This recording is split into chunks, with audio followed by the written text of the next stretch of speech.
I want to maximize this right quick while y'all on stage. We got 3-time Pro Bowler who looking at his phone right now. I'm sorry, I didn't give you a cue that you about to come on. Lights out. Shawne Merriman, can you come up here real quick for me, big dog? Hey, Shawn, can you do the dance? Yeah. All right. Look up the highlights if you need it. If you need to see it. Real quick, he's been in the NFL. What y'all trying to get to? I'm trying to get to. And I know it's probably spur of the moment and all that kind of stuff, but something that my dad's taught me is something that I do now or have done for a very long time. Whenever I'm close to greatness, I try to get as close to greatness as I can, and I try to just soak up whatever information that they have, whatever they can give me. I'm trying to soak it up. I was in a meeting for 3 hours the other night with somebody I considered to be great, and I didn't look at my phone. The sun went down and I didn't give a damn. I was just soaking it all up. And I was like, well, whenever he says it's time to go, it's time to go. But until that time, let's keep telling these stories so I can learn some things, you know what I mean? So if it's any stories, any questions, anything you want to know about the NFL, this man did it at the highest level, and he can give y'all whatever y'all want right now that can help y'all, hopefully on the field, not just next week. Or prepare for college. Prepare for college and further on. Yeah, I think one of the biggest things for me is, and somebody who was important in my life was Ray Lewis. I convinced his younger brother. I went to the University of Maryland, and I convinced his younger brother, Keon Lattimore, to come to Maryland and play running back there. And so I was under Ray's wing as a 18-year-old kid. And the same thing, I just hit him with as many. I'm sure he got tired as hell of me just asking him questions all the time. But he really took me on his wing. He didn't have to, and that was kind of the thing, because Ray Lewis is, in my opinion, he's the best. Yeah, he's pretty damn good. He's the best linebacker ever, inside linebacker to ever play the game, and so he didn't have to do that. I mean, it wasn't guaranteed that I was going to the NFL. He didn't know that I was going to be 12th pick overall in the draft. He did it, and he did it for so many people. And then what happened was, as Shawn just said, is what I started doing the same thing for the players when I got older. Whether I knew they were going to be a top talent or a first-round draft pick, fifth-round draft pick, or whether they were getting drafted at all. The other day, 2 weeks ago, the Chargers asked me to come out and coach the outside linebackers. Not so much Khalil Mack and Joey Bosa, because those guys, probably one day future Hall of Famers, but they had a bunch of young guys that needed some help. So the Chargers had me to come out there and coach them, and, just to pass on that knowledge, because somebody did it for me and they didn't have to. So, as Shawn said, whenever you get around, the biggest thing to help me, and I was asking a lot of questions, so whenever you get around somebody that's already did what you're trying to do and get to that level, hit them with as many questions as you possibly can until you annoy the hell out of them. I had silly questions until I can figure out a real question. No, I'm real talk. I asked somebody something about their haircut. Just to give me enough time. Yeah. Don't leave me yet. A little bit. Give me enough time until I can get to the next question. Well, for me, it was like breaking the ice, right? Because I'm wondering what you put in your hair. Yeah. Is that sports waves? How do you get past the left tackle? Right. No, look, at the end of the day, you want to get as much information as possible, because you don't know, you can never take enough advantage of that, because you don't know. I didn't know if Ray Lewis was going to be a one-time thing, how many games he's going to come to. So while I had him for those couple hours, I was hitting him. Before you know it, I was, I was at the games, and I was, was going to this hotel the night before games. They had games in Baltimore. I was looking at his playbook. All this stuff. Got a chance to watch him in the all season. So, I had those opportunities to do that, and I just took advantage of it. Yeah. Y'all got anything for my man? man? Questions? Lights Out. Yeah, y'all haven't watched Lights Out? Y'all young. Probably on YouTube. Yeah. You got some all-time highlights. My question is as your focus is getting to the NFL, as soon as you got there, what did the focus change to? What was that next point you was trying to get to? I'll catch it. No, I got one. I'm good. I was just showing off I could catch. I played a little receiver in my day. Yeah, I think originally early on, but see, when I walked in the locker room, with LaDainian Tomlinson, Phillip Rivers, Antonio Gates, Lorenzo Neal, Jamal. These guys are Hall of Famers. And so my goal was to just kind of get their approval, get their respect. Mm-hmm. And, I walked in with a nickname and this character Lights Out that people knew me from, watching me in college. So, I'm already coming there as somebody. So now they want to see what this rookie can do. And I remember that LT and a lot of the older guys, they wouldn't call me lights out. They would call me rookie or 56. They would call me rookie or 56. And I said, shit, I got to do something to, like something. And we were playing the Kansas City Chiefs, and I went and knocked out Priest Holmes. And so after that, it was the first time LT had kind of came over and shook my hand like, good hit, lights out. And I was like, yes, I got to call the lights out. That's a collision right there. For me, it was just about, earning respect, especially when you're a first round pick and you're coming in. Like, the expectations are high. They want you to perform right away. You're not a quarterback where you get a chance to sit behind somebody for a couple of years and develop. Like, you got to get in there and make plays right away. So, like, my first thing that I wanted to do was get in there and prove myself to all these Hall of Famers and all these old guys who's already did it a lot longer than I did. You spoke about, like, your character and how you had a nickname. So, like, how were you able to separate that character from yourself in your home life? Boy, it was hard, man, especially young, right? And so when you come in, at the time I was the youngest drafted NFL player ever. I was 20 years old when I got drafted. And that stayed for like the next couple of years. So I come from Peachtree County, Maryland, Washington, D.C., so having money wasn't even an option. Like, I didn't even know what to do. So that was my first time, like, okay, separating yourself from being this guy on the field for those 60 minutes, for those 4 quarters, and then, getting out in the community. And, showing your side of that, because we grew up, in hard times, and I was homeless a few times in my life. And so what I started doing is getting in the community, different homeless shelters in downtown San Diego, donating money, just letting people see that, I'm a real person away from this game. And what I did on Sundays was just my job.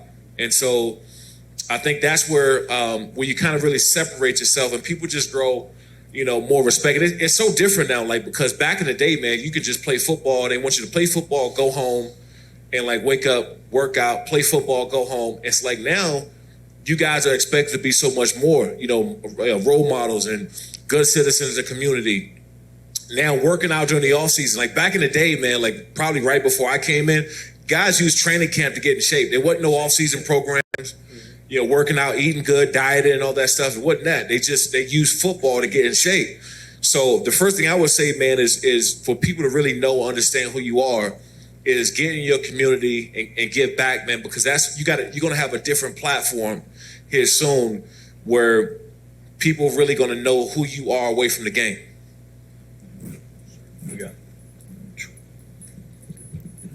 Like you just said, people gonna know who we are. Like us stepping into college, about to be freshmen next year, and you about to be like projected first round draft pick, balling in college. Would you say giving us advice like how to stay focused in that limelight of being the top person in the college? Yeah, man. Just see, I did it the wrong way. I came in cocky as hell. I was like the black sheep, man. I came in and I was just talking shit to everybody, to all the juniors, seniors. I couldn't wait for hitting drills. And so, I got the respect on the field, but I was like the loudmouth that people couldn't wait to fight, but I was ready to fight too. That was the thing. I was always ready to fight. But it was, as Shawn just said, I got with the juniors and seniors. We had a guy by the name of E.J. Henderson, played middle linebacker for Minnesota Vikings. Yep.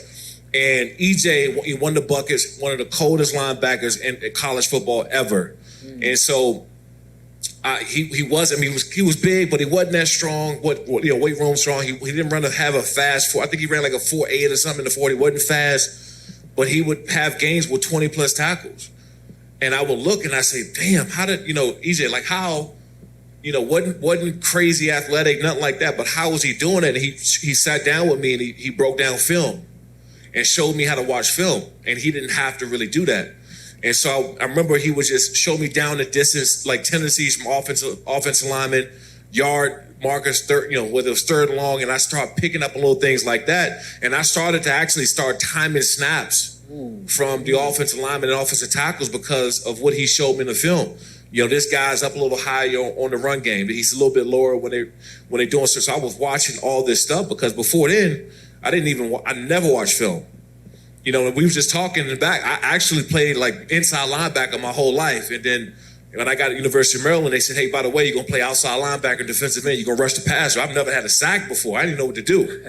And so I got with those juniors and seniors, and, EJ had, he played 12 years, couple Pro Bowls, and he'll he's going down as probably the greatest linebacker at the University of Maryland of all time.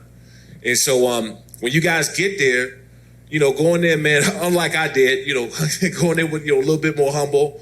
And I was always working, but ask the questions. Get with those juniors and seniors, because you guys got to think, you only got a year with those seniors, right? You only got a year with them. Some of them going to the league. Some of them, a lot of those guys not even going to be playing sports or football again. That's going to be it for them. But they smart, and they might not have the talent that you guys have up here, but they very smart football players. They just some of these guys just won't have what it takes to play on the next level. But you can pick. That's what it was for me. I had all the talent in the world, but I never watched film before. And I had all the athleticism. I was explosive. I could come off the edge, bend the corner, but I never watched film. So certain guys were just better than me in the aspects of the game because they were smarter. So when you walk in, man, just come in with a humble attitude, ready to work. Get with those juniors and seniors because they already been there. And this week, these guys are playing. We're going to go number one team in the country. Nobody's picking them to win. But them, I know they're confident. Anything you can tell them? Yeah, first and foremost, anybody that's not picking y'all to win, it doesn't matter. Like, the only people that matter is the people in that locker room and how y'all prepare and how y'all believe in each other. And the biggest thing, coming into this week, man, is hold each other accountable in practice. Keep reminding you guys and each other what's on the line. Because it's so easy to, kind of bite into what everybody's saying outside, and you guys don't have a chance. Find that motivation and hold everybody accountable during the week, because what people don't understand is your practice habits are going to show up in the game. Yep. Your practice habits are going to show up in the game. And so if a guy keep on blowing the snap, or he keep on jumping off sides, it's more than likely he's going to have an offside penalty in the game. And if he keeps doing it, or if he's not hustling to the ball, or to the whistle, or tagging off on the running back, if he's not doing that, more than likely he's going to do it in the game. So you guys the whole entire week have to be on each other. And I always say this, great teams, the players run the team. The coach should never have to step in and say anything to you guys, anything. The coach should be calling the plays, getting you guys lined up, you guys going to make the plays. They should never talk to you about hustling to the ball, making mistakes, because if you make a mistake, he should say something. If you make a mistake, he should say something. And that's how you separate from the good teams and the great ones. I got one more thing for y'all, then I'm going to let y'all roll, get up out of here. But hearing that y'all going up against the number one team, and as Anna said to me multiple times, nobody is giving y'all a chance, counting y'all out. It really reminded me of the fight that I had with Errol Spence Jr. And I appreciate that what you just said, that the players, y'all should take control. People were literally, the first time I'd ever seen people saying Shawn Porter is going to get knocked out. Errol Spence is going to knock out Shawn Porter. I mean, everybody was saying that. I went through a whole camp of seeing those things and hearing those things. I didn't care about any of it. We did our camp out your way in D.C., and then we came back here for 1 week before we went to L.A. And to your point about taking control, I had matured through the course of my boxing career, but I had matured to a very special point at this point in my career, and this is what I want to get to y'all. By the way, I love football. It's my favorite sport. I watch more football than I watch boxing. Like, I love football. So I went on my run. This was the day before we left for L.A. And I come back from the run, and I look at my coaches. There's 4 coaches there. I said, huddle up. We've never done this before. And I just matured. I said, huddle up. And they just, attention, taking control. And we huddled up. I'm looking at everybody in the eye. And I said, everybody's counting me out. Nobody thinks I'm going to win this fight. I said, it's kind of crazy. This is exactly what I said. It's kind of crazy. But everybody thinks I'm going to get knocked out. I said, I don't give a damn. I said, the only thing that matters is what's here right now. Everybody in this huddle, the 5 of us, I said, we're the only ones that matter. Don't matter what nobody else say. Don't matter what anybody else is thinking. I said, so guess what? We all feel the same. Y'all all feel the same about this game, right? Y'all better make sure y'all do. Because at that point in time, I knew my team. I knew we felt the same. I said, it don't even matter. I said, we all feel the same.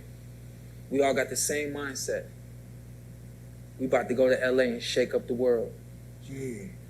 I told my team, I said, we about to go to LA and shake up the world. Now, we all know the other side of that is I did not win that fight. But I was talking to Trevor. Coach Hudson. Coach Hud. And he said, I looked at him, I said, yo, is this game about inches, ain't it? He said, yeah, it's about inches. Whoever make the first mistake. In the fight that I had with Errol Spence Jr., I'm very, very humbled and grateful that fight is going to go down in history as an instant classic. And I was a part of something like that. We were asking about goals and things like that. One of my goals as a fighter was to have fights that people will remember for a very, very long time. And I think that that's one that people are going to remember for a long time. And that fight literally came down to inches. And I was on the wrong side of that. So y'all objective is to have the same mindset. Be ready to shake up the world, or here in the United States, shake up the football world. And it don't matter what anybody else saying. They can talk and they can say it. You can read it. But when you read it, say, I don't give a damn. You don't know me. You don't know me the way he know me. You don't know me the way he know me. He gonna make plays. Y'all look at each other in the eyes. Y'all had that same mindset going on the field on Friday night. I'm gonna be there. And I'm gonna witness it. I'm gonna see it.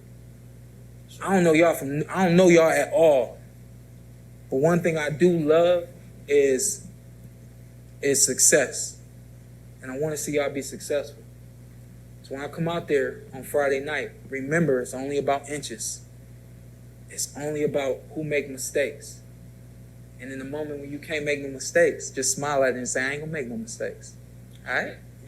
All right, fellas, go get it, all right? All right. Good luck, fellas.